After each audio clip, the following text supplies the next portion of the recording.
Assalamu alaikum урматтуу телекөрүүчүлөр. Чактыш программасы назарыңыздарда биз менен бирге болуңуздар. Бүгүнкү чактыш өзгөчө болот деп ойлоймун. Себеби бүткүл 15 союзга таанымал болуп, 15 союздун кыйрына чейин барып, Кыргызга, ошол кездеги 15 союзга кызмат кылган биздин акаларыбыз, эжелерибиз келип олтурат.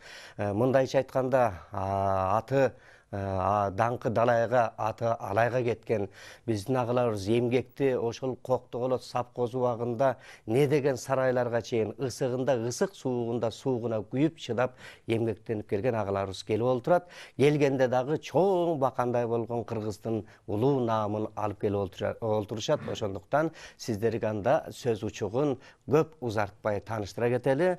Кыргыз Республикасынын эл артисти Алтынбек Сапаралиев агабыз келип олтурат. Ошондой эле Кыргыз Республикасынын эл артисткасы Зейнеп Шакеева келип олтурат.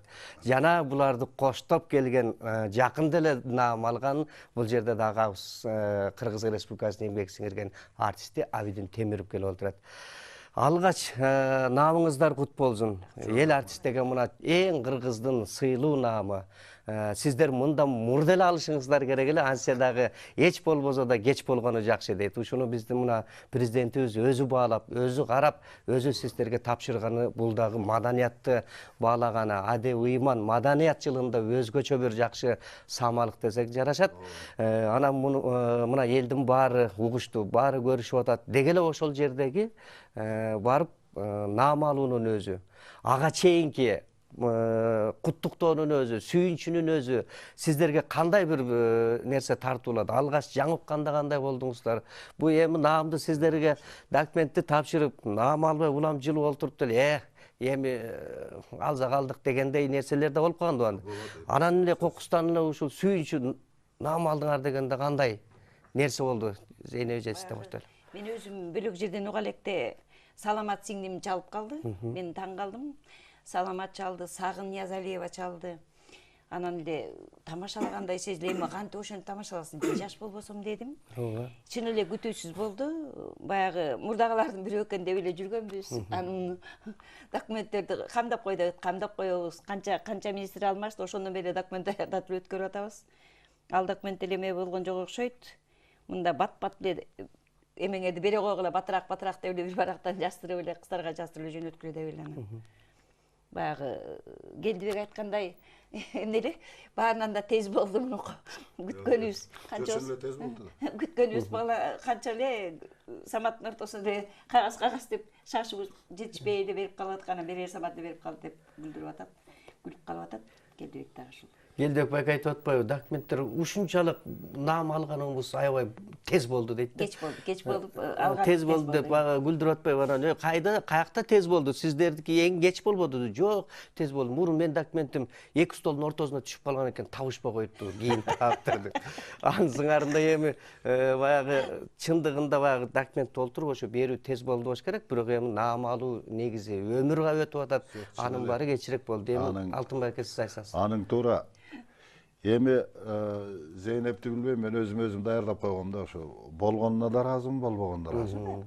Анткени Зейнеп айткандай, Советтер Союзу убактысында бир директорго кайрылып ушунча жыл өттү, эми народныйга көрсөтпөйсүзбү деп ошентсем, айынан Алтынбек эшикке чыгып турчу, очерет көп деп койду. Анан кийин жана перестройка тигулар башталган, эгемендүү болуп ушул Акаевтан баштап ушу Атамбаевга чейин документтер барып аткан. Барат. Баары наам алгандар алышаттан келип маданият министрине сурайсың, эмне болду ошонсу? Ак үйдөн өтпөй калдыңар дейт. Ак үйдөн өтпөй калдыңар. Ичимен ойлойм, таң көрдүнү бул эч кимге бир жаман сүйлөп, же бирөөдү сөгүп, бирөөгө жамандык кылган эмес эле, эмне болду экен деп. Анан жана документ бат бүттү дегенде чын эле ак үйгө да жетпесе керек. Бир 20 күндүн ичинде бүтүп калды. Менимче ушул убакка чейин жетиги президенттерге биздин кагаздар жеткен эмес. Бир жактан эле жок кылган. Же билбейм кандай, аны мынау ушул убакта президентке түз жетип баранын батыраак бүтүргөнү менимче ушул деп ойлоп калдым. Рахмат ушул тез бүткөнүнө. Анан жанагы кандай сезимде болдуңар деген эми бир 30-35 жыл мурун берилсе, балким Зейнеп экөөбүз такси кирип сүйүнмөкпүз, таң көрүп, мына бизди байкады. Эми Азыр мына мен 70-ке чыктым, 70-ке чыкканда бул наамды алганда кандайдыр бир адам баласы оор басырык болуп калат экенсиң, баягыдай секире албайт экенсиң. Анан болгондой кабыл алып, конечно, ичиңен жүрөгүң жылып, ыраазычылыгын билдирип президентке, биздин маданият министрине, антпесе баягы биздин кыргыз элине абдан чоң рахмат. Анткени алар мынтчы эле, Алтыке народный бербесе бербей эле койсун, биз кыргыз эли качан эле сага берип койгонбуз ал наамды дейтчи. Анан ошогуна ынанып ошого ыраазы болуп неметет экенсиң. Бирок такыр эле кайдыгерлик эмес, мындай жакшы сезимдер, жакшы нерселер болду. Өзгөчө бизди мына Зейнеп Калпой барып жанагы резиденцияга барып ал жерден жанагы документтерди бергенде таптакыр эле бир шумдук болду. Анан сахнага биринчи чыгып аткандай болуп мүдүрүлүп калатыштап. Анан бу ажоонун алдына, президенттин алдына чыкканда эле кыйын. Атамбаев мен уже азыр ойлоп отурсам 42 жыл болуптур көрүшпөгөнүбүзгө. Анткени мен Москвага декада болуп концерт коюп барганда ошондо студент болчу. Ошондо кай жерге концерт койсок ошол жерде келип калчу да. Киши аяктап окуп жүргөн. Ошол жерде окуп жүргөндө. Анан ал окуусун бүтүп келди, анан ошол бойдон ар кимибиз ар нерсе болуп жолукпай жүрүп, анан бул жерде сахнага чыгып баратканда бири-бирибизди көргөндө эле баягы улыбкабыз такыр жылмайып эле экөөбүз бири-бирибизге ол мамиле жакшы болду, рахмат ушу. Жанагы орустар айткандай посмертный болгон жок да, тирүү кезибизде болуп калды. Туура бул нерсе эми баягы маданиятты баалап аткан нерсе болуш керек. Сиздер жана айтып аткандай чын эле сиздерге эл берип койгон өзү. Кайсы жерге барсаңыз, ой Алтынбек кел, Зейнеп кел деп сыйлап, нанын көтөрүп берерге тамак ашын таппай калган эл ал берип койгон. Бирок ансе дагы азыркы бул эми өзгөчө баягы мындай ардактуу деген наам берилгени дагы болсо элди бүтүндөй кыргыз сүйүнүп турган маалы, алар менен кошулуп сиздер сүйүнүп турган маалыңыздар, мына ошол нерселер бут болуп эми наам сиздерге дагы бир мындайча айтканда 100 жашка чейин жүрөктү соктура турган наам болсун. Анан азыр эми мына Абидин ага сиз дагы айтсаңыз болот, сизге деле мындай айтканда мындай ойлогондо сизге деле кеч берилди чындыгындачы. Ал нерселер азыр сизден жаштар алып атпайбы? Бирок ойлонуп мындай келгенде сизге деле ал эмгек сіңирген артист деген сиздин өзүңүздүн убагыңызда эмес, кичине бул кишиге деле кечирээк келип атат. Эми эл артисттиги эртерээк келсин деп коелу, Кудай бут кылып. Ошон үчүн эл артисттердин жанына бүгүн 1 саат отуруп үмүттү үзбөш керек да. Үмүт үзбөш керек. Кандай болсо да, канча жыл өтсө дагы үмүт үзүлбөй жакшы жүрсөң. Мына мисалы Зейнеп экөөбүз ошо бир Кудайдын буйругу деп кээде эсептейм да. Экөөбүз 76-жылы заслуженный артист Кыргызской ССР деген наамды алганбыз. Майрам Момушова үчөөбүзгө бир берген. Кыргыз эсир убагында наамды алгансыздар. Азыр мына Кыргыздын өзүнүн өлкөсүндө наамды азыр алып атасыздар. Анан ошодон бери мына 41 жыл өтүптүр. Ошо 41-жылы Кудайдын буйругу экен Зейнеп экөөбүз дагы народный артист деген наамды алып отурабыз. Мына ошол немеде ошол убакта биз үчөөбүз алганбыз. Зейнеп менен анан Гүлмайра Момушова ошондо айтышкан. Ай, бул биздин филармониянын тарыхында мындай болгон эмес, 3 кишиге заслуженный берди. Анан дагы мындай сөздөр болуп кеткен. Шаршен термечиги багыш өмүрү бою кантың бардыр деп жүрүп ошо бойдон кетти. Анын окуучусу Карымшаков пенсияга чыкса кантың бардыр деп жүрүп алар эч нерсе алган жок. Алтынбек 4 жылдар деп эле кантың барды заслуженный болуп калды дегендер сөздөр болду. Мына ошол нерселер эми эл бири ошондой айтат, бири мындай айтат, бирок эл Кудай деле мына 5 манжанын баарын тегиз кылбаптыр да. Ооба. Анан мен буларды да күлдүрдүм Зейнеп менен Келдибекти. Кыргызстанда болгон эл артисттердин аларга караганда биз үчөөбүз дедим жапжашпыз дедим. Жапжаш кыргыз эл артистибиз дедим. Анткени стажыбыз кички, алардыкы ошо көбөйүп калды, алар карып калды. Биз жапжашпыз деп. Стаж жагынан биз жапжаш народный артисттерденбиз да таң. Анан Абидин аке, мына сиз да өзүңүз да айта кетсеңиз, ошол сиз дагы наам алганыңызга мына алыс болуу элек, жакын. Сизди да куттуктай кетели. Анан деги эле ушул агаларымдын, эжелерибиздин алып атканына өзүңүз да айта кетсеңиз. Биринчиден ошо мен эже ага эмес, мындай алып караганда атамдай, энемдей болуп калган кишилердин жанында отуруш мен үчүн абдан чоң сыймык. Мен бала кезимде эле заслуженный болчу бул кишилер. Анан баягы жаштын тилегин бат берет деп ошондо тилек кылган болчумун да, көп эле тилек кылчу элем. Азыр заслуженный болгондо деле, болбогондо деле народный болгондо эле болбогондо деле мен бактылуумун, анткени ошол тилекти Кудай таала берип оозго сала берсе керек. Албетте эмгек аркылуу өзүң баягы жөндөмүңө жараша, аракетиңе жараша дегендей ушул кишилердин жанында отуруш чоң бакыт. Бактылуулуктун өзү 1000 жагы бар дейт, ошонун бир чоң жагы азыркысы деп баягы Сакрат бекер айтпаса керек. Жакшы, анда биздин мына биз ушул элтердин казынасында Алтынбек агабыздын, Зейнеп эжебиздин ушул чыгармалары бар. Эгер даяр болсо, ушул бирөөнүн аткаруусундагы ырды угуп, анан сөзүбүздү кайрадан уланталы.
Мынакей ошо Алтынбек агабыздын жакшы ырын угуп, кыргыз журтчулугу биздин телекөрөрмандар менен чогуу көрдүк. Анда эмесе дагы ушул жерде негизинен эле айта турган нерсе, сиздер ал кезде союз мезгилинде мындайча айтканда өтө кызмат. Бул жана айтылып кеткендей, ал убакта совхоздун малы эле ар бир жерге, ар бир кокту болот, ошол ысык суукка карабай эмгекти кылдыңыздар да. Азыр боз үйгө деле боз үйдө да болсо, суук болсо дагы үйүнө моруп атат, тамак мындай болду деген сиздерде жок да. Азыр мындай баскан дейт, тамагым бүтүп калыптыр, тиги мындай болуп калыптыр дешкендер дагы бар эми. Сиздер ошону балким ошондой нерседе чаң да чаң пахта талаасында иш кылып, ушундай бул эмгекти сиңирди деген ошол болуш керек. Анан мына элге, элдин эми, нак элдин артизи деген бул болуш керек деп ойлойбуз. Печет коюлду да. Печет коюлду да эми мынакей дегенде. Анан ушул нерселерде сиз өзүңүздүн бир ички дүйнөңүздө кандай деп ойлойсуз да, ушул дагы биздеги ала тургандар бар беле, албай кеткендер да болду. Бул нерселердин ала тургандар бар эле. Мен жана айтып кеттим го. Гүлмайрам Кымындайыбыздан бир иштедик элек, Момушова. Үчөөбүз бир алдык элек 41 жыл мурда деп айтып атпайбызбы, эмгек сиңирген артистин. Анан а деле ушунгө чейин эле баягы чакыргандардан калган жок. Алыс турган үчүн баягы кез-кезде келет, ырдап калганын көрүп калабыз. Филармонияга ырдап калабыз биз. Биз баягы бекер артисттер болгон маалда, бекер концерт болгондо келип ырдап берип койгондо дегенде чукап барып ырдап беребиз. Көнүп калганбыз да баягы. Мамлекеттик иштеп көнүп калганбыз. Азыркылар болсо каякка болсо канча сом төлөйсүңөр деп сурайт экен. Биз антип сурагандан ушунгө чейин менден кээде сурап калышат, ставкаңыз канча дегенде уялам мен. Ставка дегенди биз билчү эмеспиз.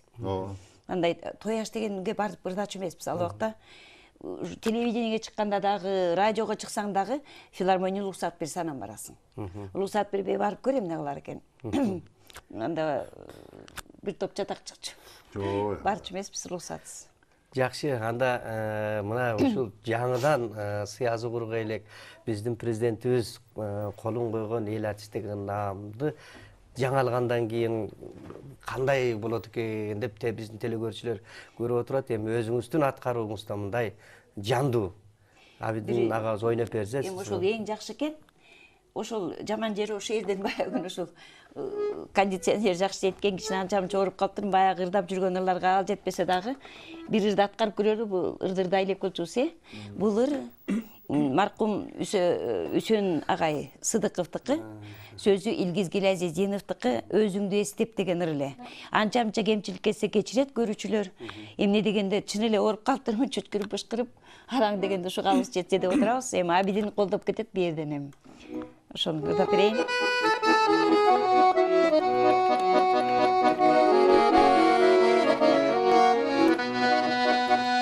Өкүнүчкө кубанычка журулуп, көңүлү чириккен турган кезде болуп, бийигирээк экен кичине.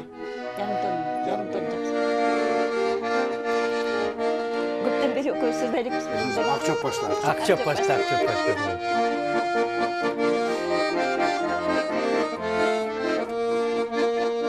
Өкүнүчкө кубанычка журулуп, көңүлү чириккен турган кезде болуп, өзүмдү аяп сороткону келгенде, көрүнүсүң сүрөтүмдөгү суруп.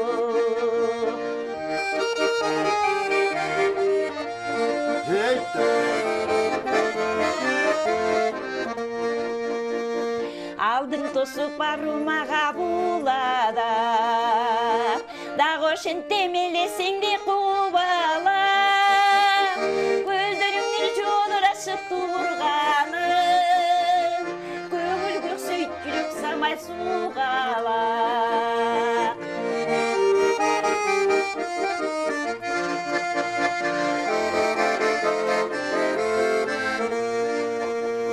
Жылыткан сыбы жүрөгүмдүн чекесин, жылдыз сымал жымың-жымың этесин, сүйөр кезде бек кучактап өзүңдү, сүрөтүңө кайрап атып кетесин. Сүйөр кезде бек кучактап өзүңдү, баттып кетесиң. Баракелде, бар болуңуз.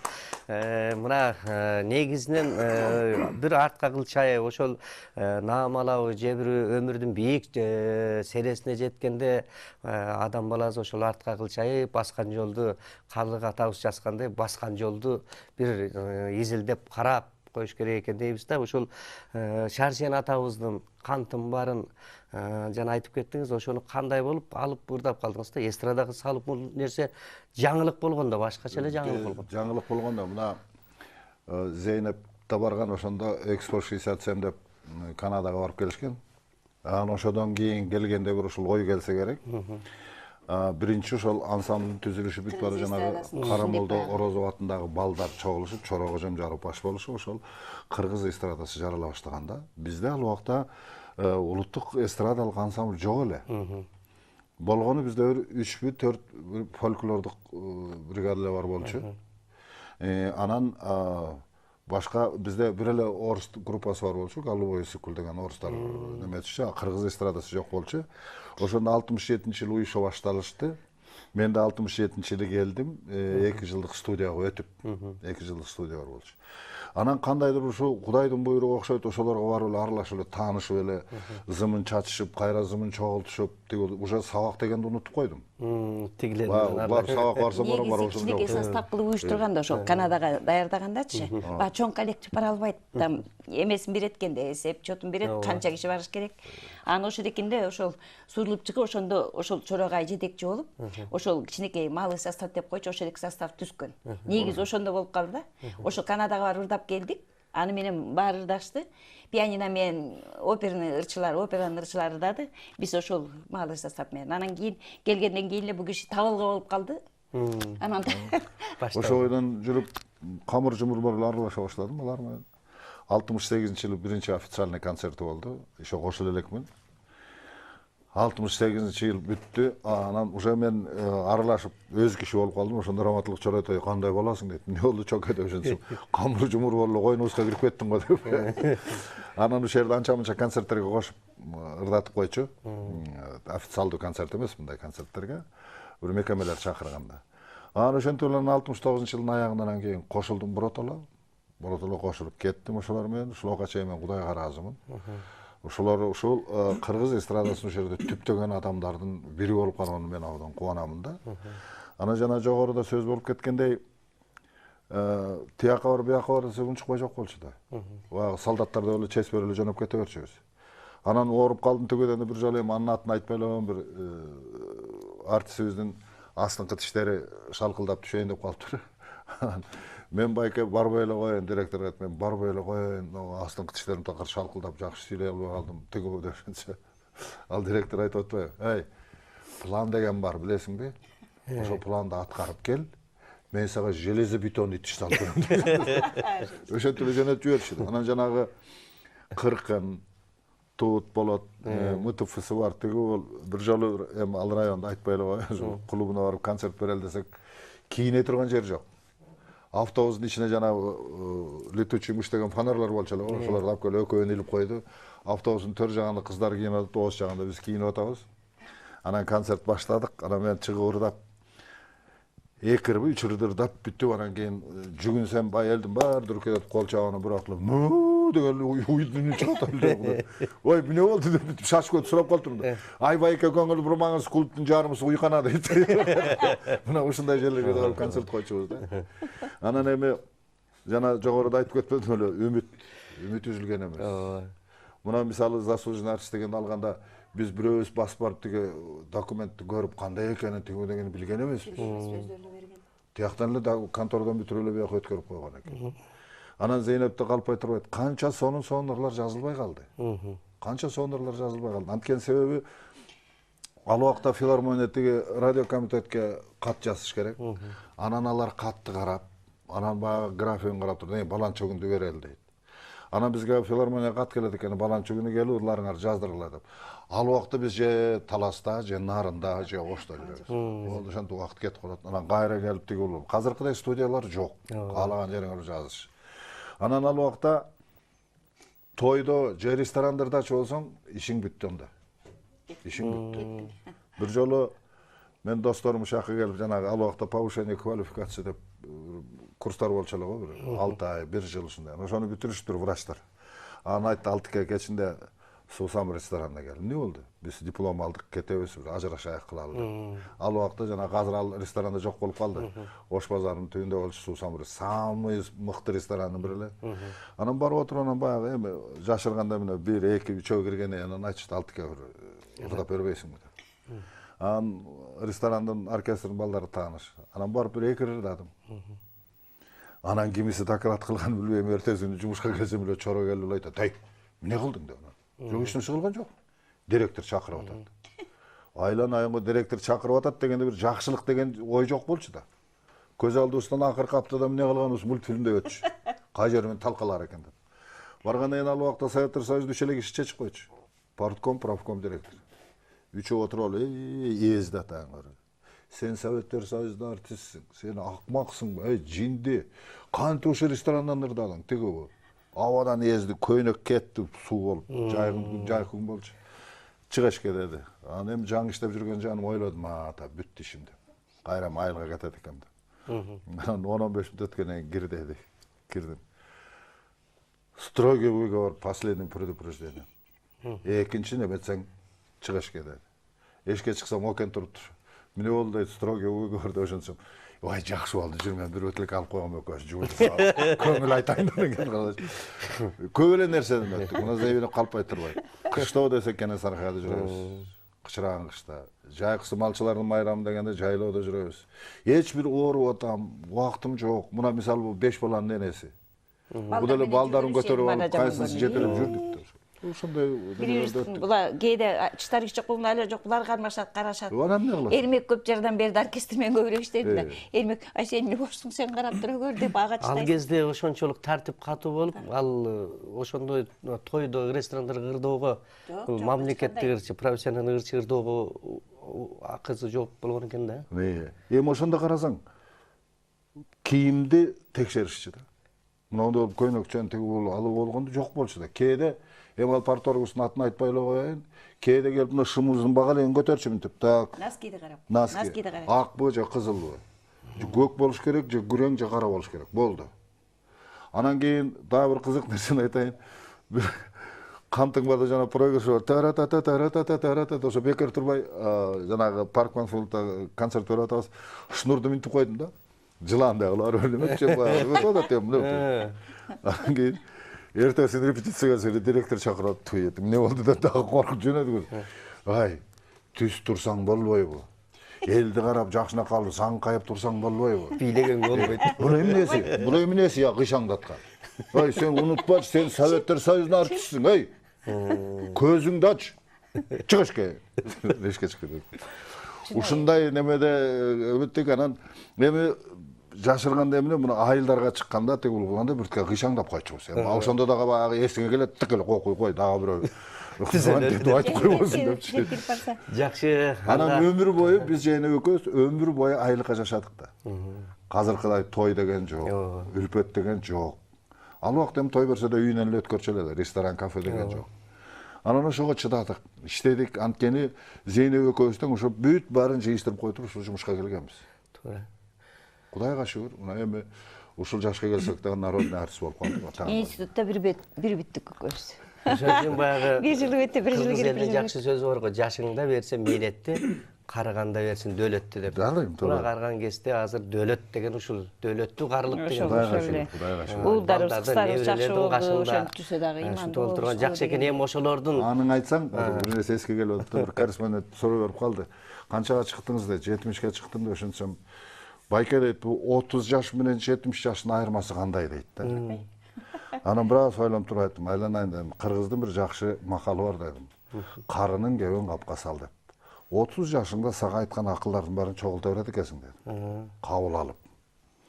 Анан 70ке чыккандан кийин ал тапкан акылың жаштарга айта берет экенсиң, айырмасы эле ушул деп жатты. Анысы ошо акыл айта турган маал келди. жакшы сөз болгон экен. Анда келиңиз ушул биздин телекөрүүчүлөргө, бүтүндөй кыргыз журтчулугуна ошол эле небере чөйрөлөрдүн кашында дегендей кантым барды бир Какшы айтып кой дейсиң. Ха. Бир эле куплетин ырдап берейин, же баарын ырдайынбы? Kança Ya. Ерік sizde el artistinde hazır Ерік. Эми ол bir чети кайнымда болот, bir чети укамда болот. Давай поехали анда.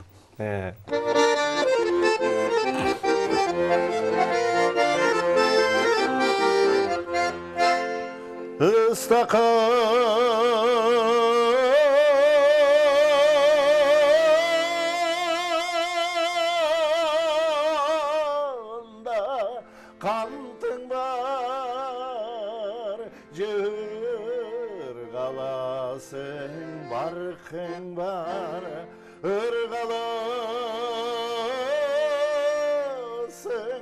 cır galasın, ışkıl olsun talpıngan. Gelsençi de gülsençi, oyun olsançı, cürsençi, oy aşık dili var oy, gönlüm ıra sende doy. Ey barakalla.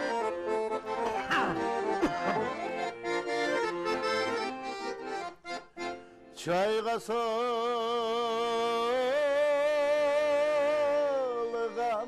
kantın var, ce çay kalasın, barkın var, çay kalasın, cay kalasın, çolponsun bu talpıngan. Gelsençi de gülsençi, oyun olsançı, cürsençi, oy aşık dili var, gönlüm ıra sende doy. Hey! Ey barakalla.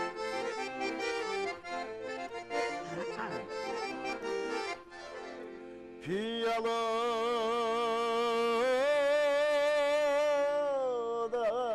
kantın var, cebilim düsün, barkın var, bilim düsün, ilim düsün, kalgım gelbeyt ardından. Gelsençi de gülsençi, oyun olsançı, cürsençi, oy aşık dili var ay, gönlüm ıra sende doy. Gelsençi de gülsençi, oyun olsançı, cürsençi, oy aşık dili var ay, gönlüm ıra sende doy. Ey barakalla barakalla. Ошол Бар кылыңыз, мына ушул кантым бара деген кандай гана Кыргызды, кандай гана сайызды аралап, сиздин үнүңүз кайсыл жерге гана угулду. Тогуз четелкеге барып аякта дырдадык кантың бар деп. Бул раматылык чора жанагы Шаршентер мечитинин окуучусу Турсун Карымшак деген аксакал болгон. Ошо киши менен эс алыш жайда бир комната эс алышыптыр да. Ошондо тиги киши комуз чертип, ошону ырдап тең отургандан раматылык чоранан пианино менен ойноп, анан нотага түшүрүп келип анан эстрадага неметти да. Анан ошодон кийин бул Шаршендер мээли болуп Алтынбектер болуп калды. Ыртандагы жанынан чорогай чынлеш. Уштай кийинчи кимге кайсыл жарашат, кандай аранжировканда сонун жасачу. Мындай болчу да бизге айтчу ар бирибизге. Эми чоронун бир керемети, мына Фрунзеге келип концерт беребиз го. Фрунзеге келип концертиңиз бир жылда бир эле концерт бердирчи. Анан биз айттык, чөкө айланайын, эл келип атат, баары жакшы болот дешинчи. Ай, эмки репертуарды алмаштырганда келебиз дечи. Жыл сайын репертуар алмаштырчы. Анан ал убакта казыркыдай эмес да. Казыркы кайсы оюнчуга, кайсы акынга барсаң эле акча дейт да. Ал убакта оюнчу менен композиторлор биздин артыбыздан өлчү, меникини ырдап берчи, меникини ырдап берчи деп. Анан ошондо баягы ыртап кыла дегенде баарыбыз кыдырып, оюнчулардан бир 10 чакты, 215, 12 ыр таап келебиз. Ошондо эримбей отуруп фортепиано менен ойноп, баягы ноталар бар чыккан, ойноп келип анан эгер ыр жагып калса көңүлүнө, 2 жолу 3 жолу ойночу. Анан жакпай бир жолу ойноп турган жакпай калды, мынау жарабайт.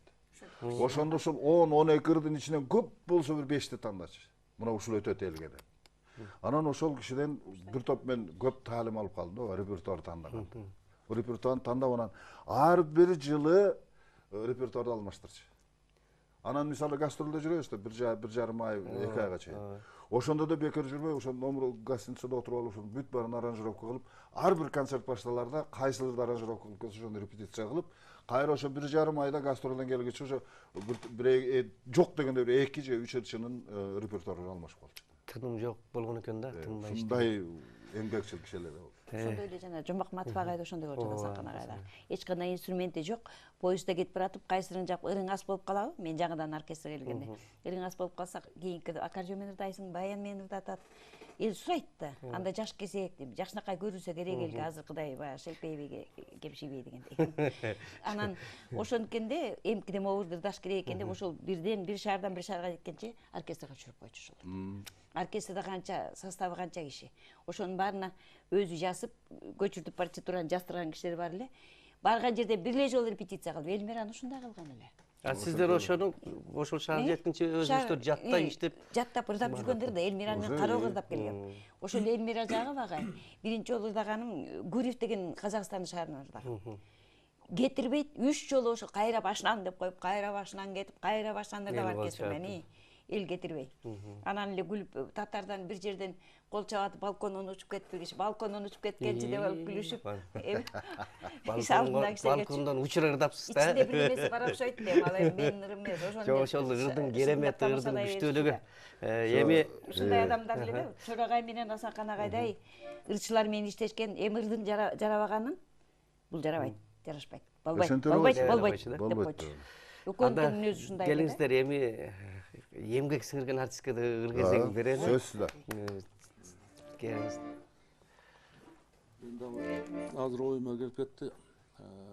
Көз өткөн далай улуу инсандар, чармачы инсандар. Эгер азыр көзү тирүү болгондо эл артист деген наамды алмак, эмгек сиңирген деген наамды алмак. Көпчүлүгү элдик наам эмес, эмгек сиңирген эмес, маданияты мыкты кызматкер эмес, эчтегеси жок кетти. Народныйдан да көйдө татыктуу инсандар. Алардын аттарын атканда айтып отурбайм, бирок арбагыра өткөндөрдү эстебеген тирүүлөрдүн иши оңой болбойт дейт. Ал Осмоновдун сөзүнө жазылган табият жана музыка деген ырымды ошол улуу мундагыларга, көз өткөндөргө арнап Болот анда.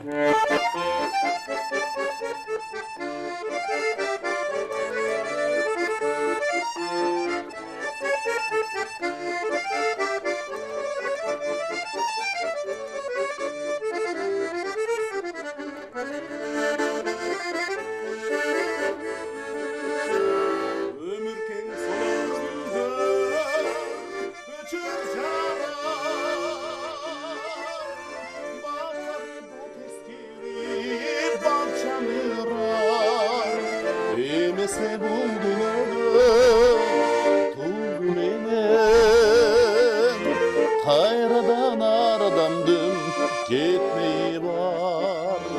Kayradan ardamdım ey gitmeyi var. Ölmek değil saram gönlü tar. Gücü çok bir of bizdi korkutalar.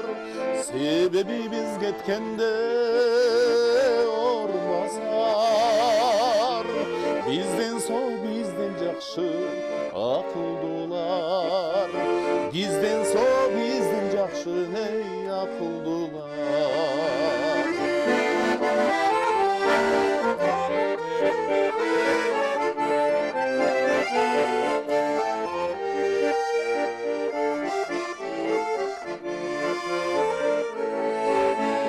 Ah çirkin bizden gündür kanda.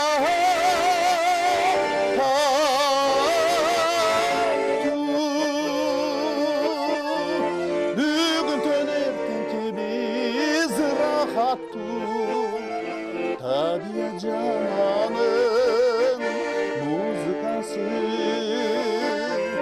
gün sana kanday sulu, kanday şattu. Gün sana kanday sulu, ey kanday şattu.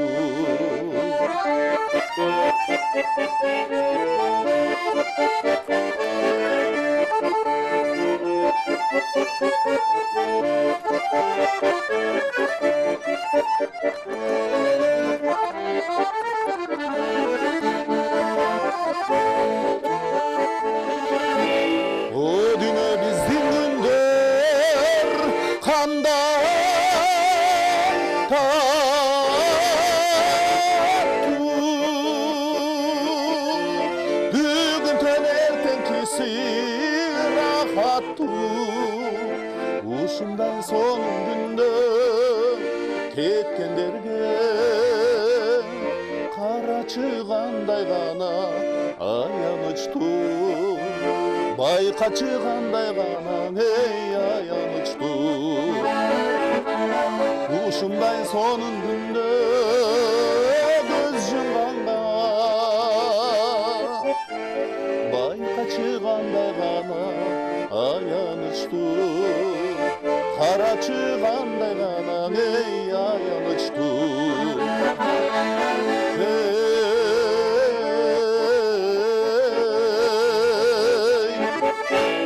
аттың айғаны ғана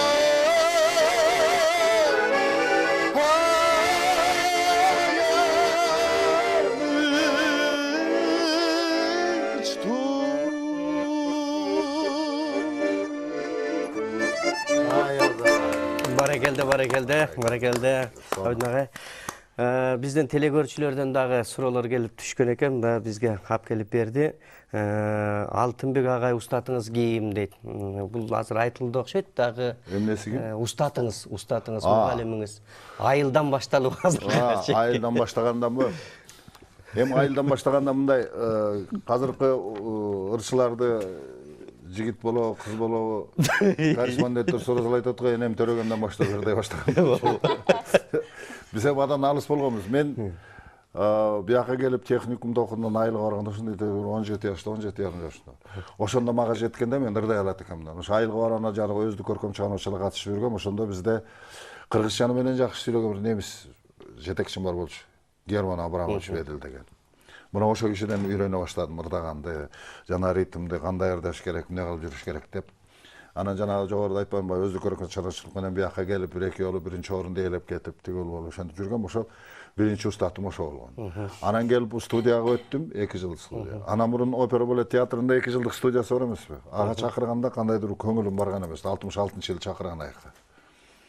Анан 67-жылы студия ачылганда бияка келгенде Жалгасынов деген агай болду. Ошо киши мага вокалдан сабак бере баштады. Ошо студиядан эми раматылык чор аягына чейин бүтүрткөн деле жок. 1 жыл, 1,5 жыл окудум да болду, болду, кеттик деп ошо жерден кетип калдым. Ошол вокал жагынан баягы үнүмдү коюп тигил үйрөткөндөр ошо болду. А бирок мына чыгармачыл жагынан, репертуарды тандагандан кандай ырдаш керек деп чоронун эмгеги чоң. Ал эми дагы ошо телегөрүүчүдөн Зейнеп эже 18 жашты сизде аткара албайт. Узун өмүр, ден соолук каалап, сокулуктан ырыс күбөлдөйт. Чоң рахмат. Ушул сиздерди сүйлөп, сиздерге ушул телегөрүүчүлөр чыгып жете албайт деген жактан айтышып атат да. Рахмат. Деги эле ушул эл болбосо ырчы ким кырдайт? Ошо да. Эл экен, эл кырдайт экен. Сиздин ошолордон мына азыр союз деп атабыз го, эми союз 15 союзду кыдырып жүрдүңүздөр деп айтып кетсем, сиз айттыңыз, жок, андан дагы аркы чет мамлекеттерге чейин батырып кыдырып келдик депчи. Эми бул нерсенин өзү дагы бул башкача нерсе болуш керек, Зейнеп эже. Мына сиздин канча жерде кыдырып ырдаганыңыз. Биз эми Кыргызстанды айтабыз, Кыргызстан ичинде айылдарды, райондорду айтабыз, бирок чет мамлекетке ошол кездеги кыргызды таанытуу дагы бул өзүнчө чоң нерсе болгондо. Аның туура. Чет мамлекеттен ошо биринчи Канадага бардым 67-жылы. Экспо 67 деп койчу ошого. Баягы ал убакта 15 республиканын ар бирөөнүн тиги күндөрү болчу, ошондо. Күндөрү бөлүп койчу. Күндөрдү бөлүп койчу, биздин Кыргызстандын күндөрү болгондо ошондо. Күнүгө 3-4 жолу баягы Советтер Союзунун павильонунда ырдачубуз. Ошондо ырдадым. Мен азыр ошол мындай суроо берип кеткенден кийин ойлоп атам да, 18 жашта азыр ар бир 18ге чыккан жигит кызбы ырдайт. Көчөдө созолонуп ырдап, мына 18ге толдум деши, 18 жашты созуп, айылдабы, шаардабы, кабатаң 18 жаш өткөндөн 20га чыккандан кийин да ойлонуп олтурушат да, анан 18 жаш ушул кандай болуп сизге келип калган? Кандай болуп чыкты экен өзү? 18 жашты мен 18ге чыга электир дагам. 18ге чыга электир дагам. Бул мектепти дагы баягы эрте бүттүм, өзүм жаштагыларыман. Себеби атам мугалим болуп иштеди эле, Панфиловчу өзү жакшы манас айтчу, жакшы. Окуганды эрте үйрөндүм. Анан айылда мугалим болуп жүрсө аны кошо ээрчип жүрүп, баягы эмне деп койчу эле, жер бетегидей болуп өзүм да кичинекей капкара кыз элем, анан кош ээрчип жүрүп ырдаганды да эрте баштадым. Апам дагы жакшы ырдачу. Апамдын ырларын кийин оркестр менен ырдап жүрдүм, жанагы Малдыбаевдин ырдап жүр, анын колхозда курбума элдик ырлар. Анан кийин эрте окууга барганым 5 жашымдан баштап окуп калдым. Эмне дегенде ошол жылы эрте барганда биринчи алып барса уктап калыптырмын. Бир эжебиз бар болчу, Майрамкүл деген азыр деле бар. Ат башыга турмушка чыкты эле. Анан ошол барсак кошун эжебиз менен ойноп, аны менен кошо жүрүп, анан ал мектепке барсам эмне үчүн калам деп ыйлап, сыктап атып, окуй аласың, баарын билип эсепти чыгарам. Бирок ошол балалык болот да. Парта жатып уктап калып, атамак көтөрүп келип, ушинтип эле. Анан кийин баары бир эрте окуп, ошол эрте бүттүм. Ошону күлүп эле ачышчу. Анан могу ырга кеткеним Исагул агайдын Садамқулов деген директорубуз болгон эле. 8 жылдык мектеп бизде бар, 11-чи мектеп, орто мектеп жок эле. Акбешимге барып калдык. Акбешимге барганда ырдоо деген токтолгон, эч ким билбейт менин ырдарымды. Анан ошол агайыбыз кайра ошол жака барып калды. Барып калып эмне ырдабай жүрөсүң деп, анда ошол убакта бир өздүк көркөм чыгармачылык аябай болуп аткан кез эле. Анан кароолорго баягы айылдан карап, анан кийин республикалык, райондук кароо, андан өткөн республикага барчубуз. Ошентип ошо кароого катышып, ырдайсың деп ырдатып, ырдап жүрөт деп, анан аерден чыгып, райондон өтүп, анан республикага келдик. Республикага келгенде мен анда 9-класстын окуучусу болчумун. 64-жылы. Анан кийин ошерекинде Ырысбай агай, Айнагүл Керимкулова үчөөбүз алдык биринчи орунду. Мен Чүй району боюнча район бөлчү эле, ошо облус боюнча Ырысбай агай алды. Айнагүл Керимкулова деген ал Жемпетте ошондо бүтүп аткан ушундай экен. Ал шаар боюнча алды. Ошентип үчөөбүз биринчи орунду алган элек. Ошентип ырдап калгам. Элмира ошондон баштап эле мага клеймо деп болгондо, азыр кийин 18 жаш деп калышпады, 18 жашты. 18 жашты кийин ырдадым. 18 жашты биз Аксубай агай тоолору жаздырып, мен ушул Бейшек агайдын ырларын жаздырып кетип, кайра келсек алар жакшы ырдап калыптыр. Сагынга жыпарып элең балам деген ырларын биринчи чыккан. Анан Үсөн агайдын ырларын жаздырып атсак, агайлар тоолорду жаздырып аттыр, Абазбек Чикеев менен. Анан айтып калды, менде ырлар бар. Эми ырдаган жакса керек да ошол 18 жашты көр деп. Аны айткан жок эмне дейин. Бир 3-4 бар, угуп көрсөң деди. Анан адрести алып ал, анан аккордеонун көтөрүп алып келиптир ал агай. Аны ошол жерден угуп көрдүк. Таалайбек 18 жаш. Аны чагылган үчөөнү. Бир үйрөнүп, бир жуманын ичинде үйрөнүп, анан эле записке, очередке жазып коюптур, запись берип калдык. Анан бир командировка кеттик, кайра келсек уже чыгып калыптыр. 18 жаш жаңырып. Мен 18ге ал жаңырып аткан маалда 18ге анан ошондо чыктым мен. 18ге чыгып жаздым. Анда жакшы, мына ушул айтылып калды, 18 жаш деп айтылып калгандан кийин биздин мына биздин элтердин казынасында 18 жаш бар. Ошону телекөрчүлөргө тартуулайлы, себеби 18 жашты күтүшүп атат. Жалпы анда телекөрчүлөр сиздерге ушул 18 жашты Зейнеп Шакиеванын аткаруусунда.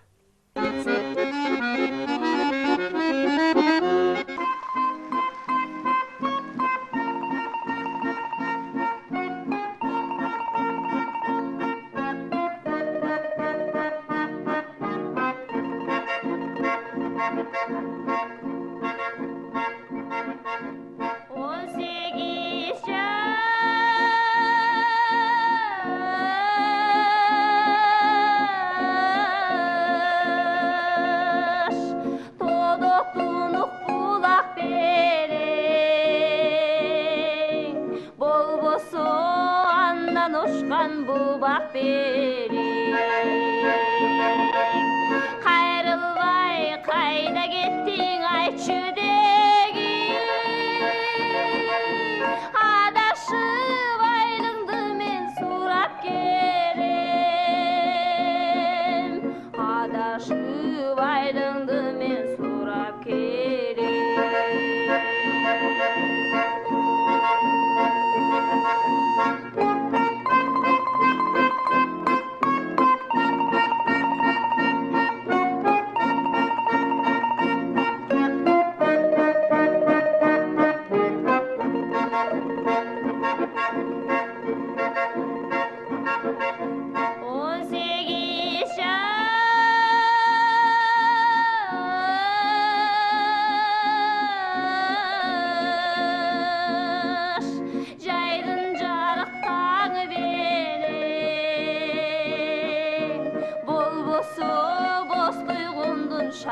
şamı vereyim.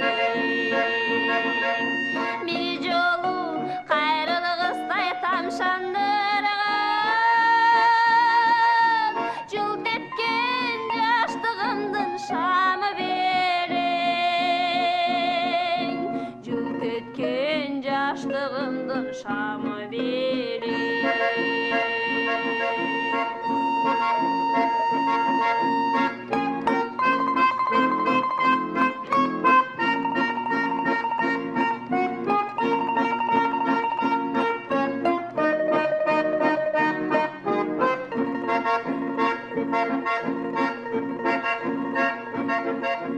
On sekiz yaş,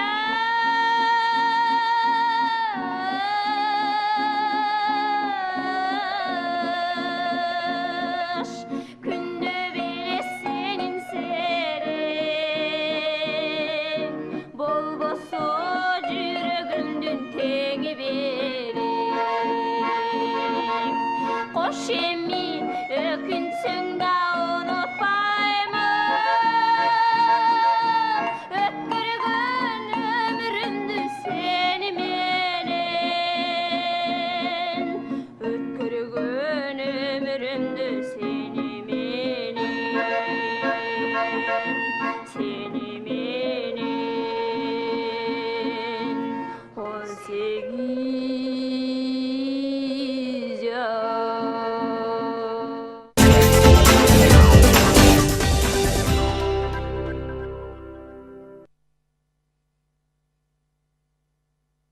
18 жашта да уктук, кантым барда да уктук, биздин телегөрөрмандардагы арманда калган жок болуш керек. Сөздү да уктук, баарын Айтор бардыгын уктук окшойт, иштеги сырларды болушунча чыгарды окшойт. Эми Абидин агабыз сиздерге куттуктап, бүтүндөй жаңы кечеге алган сыйлыкна ошол элдин сыйына татыган, кыргызга эмгек кылган адамдардын баарына бир куттуктап, жакшы ырыңыздан аткарып коесоңуз. Жақсы. Ким Сулуу деген бир ырым бар. Албетте эмгегинен бакыт тапкан адам Сулуу. Эки мен ушу атамда энемде болуп калган залкарларга арнап Ким Сулуу деген ырым тартылып коём. Рахмат.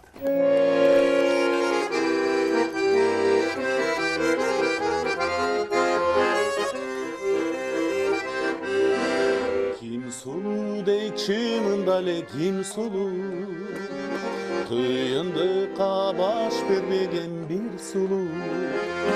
Кылыч табай, мылтык табай, кыйнабай, төбес сөзгө салып койгон тил сулуу. Кылыч табай, мылтык табай, кыйнабай, төбес сөзгө салып койгон тил сулуу.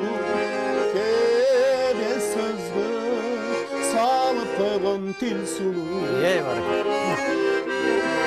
Кыздар сулуу, кыз сөлөтү сактаган, жигит сулуу багытынан качпаган.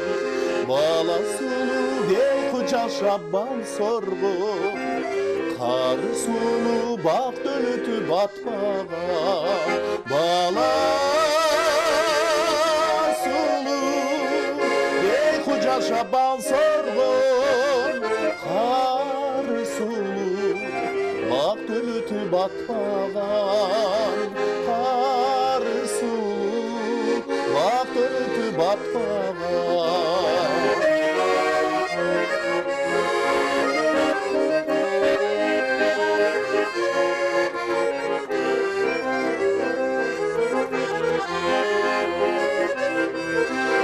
Ким Сулуу деп чынында эле Ким Сулуу, жигит кызга сунуп турган гүл сулуу.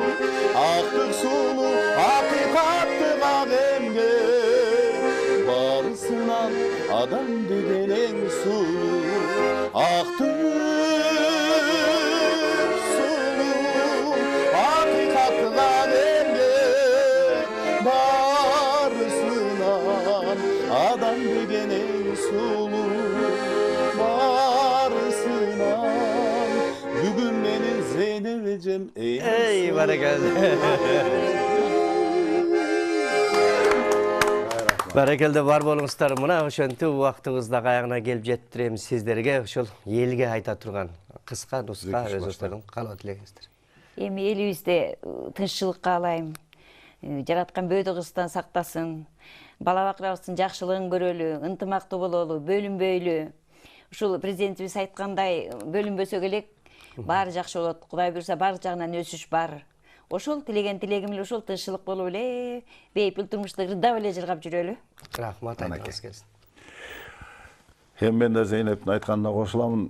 Жакында бизге жанагы күбөлүк кагаздарды берип атканда президентибиз да айтты, ушу региондорго бөлүнбөй, улуттарга бөлүнбөй, ушу Кыргыз өлкөсүн элибиз деп жашасак деп. Мен да ошону ойлоймун. Урун ким десе кыргыз деп, улутун ким десе кыргыз деп жашасак, биз кайра эле азыр ойлоп отурсам тетиги 10-11 кылымга кайра барып атабыз, баягы ар бир сай колотта урур болуп жашаган. Но бирок биздин манас атабыз бириктирген да. Ошодон бери биздин президентибиз айткандай, биз биригүү менен гана бардыгын жеңебиз деп, жаманчылыкта, жакшылыкта бүт баарыбыз бириксек болот да. Ошон үчүн мен кыргыздарга ушу биригели, бир бололу деп каалайт элем. Эми ичиңерден уруруңарды айта бергиле, бирок улутубуз кыргыз да, канча болсок да. Ошон үчүн кыргыз бойдон жүрөлү, баарыбыз аман бололу. Кудайдын бир жакшы айткан сөзү бар экен, укумдап тукумдагыла, жер бетин ээлегиле деп. Ошон үчүн мен кыргыз элине ушуну каалайт элем. Укумдап жер бетин ээлей берели. Рахмат, айтканыңыз келсин. Эл журтубузда аманчылык болсун, эсенчилик болсун, ырайымдуулук болсун, ынтымак, ырыс болсун. Касиеттүү элбиз, тарыхый элбиз. Ошол ыйыктыгыбызды жоготпой жүрө берели. Сөз жаман сөздөн суук, сөз көздөн алыс болуп дегендей, Кудай молдосун, сөз баккан эл, ыр жандуу эл ар дайым элдин кызматында болуп жүрө берели. Кары жаштабай иман берсин. Сиздерге дагы ыраазычылык билдиребиз. Дагы бир ирет алган сыйлыгыңыздар куттуу болсун. Мындан ары ушул акыл эстүү карыя агып жаткан дарыя дейт, элибизге, журтубузга, кийинки муундарга, бизге окшогон жаштарга акыл насаатыңыздарды айтып, алдыга кыргыз мамлекети өнүгүп өссүн. Алдын келишинче эми силерге ошо ЛТРден, анан ушу сиздин берүүлөрүңөрдүн ушу жааматына бүт баарына биз ыраазычылыгыбызды билдиребиз. Анткени ушу чакырып алып бизди жалаң эле бизди сурап отурбай, силер ушу кыргыз элинин баарына жарыя кылып атасыңар, ушу кишилер наамалды деп. Рахмат. Кыргыз элибизге, силерге рахмат. Аман болгула, бала чакалуу, неберелүү, чөбөрөлүү болуп, ишиңер ийгилик деп эле аман эсен жүргүлө. Рахмат, айтканыңыздар келсин. Бар болуңуздар сиздер да. Урматтуу телегөрүүчүлөр, биздин программабыз соңуна келип жетти. Кийинки көрсөтүүгө чейин аман болуңуздар.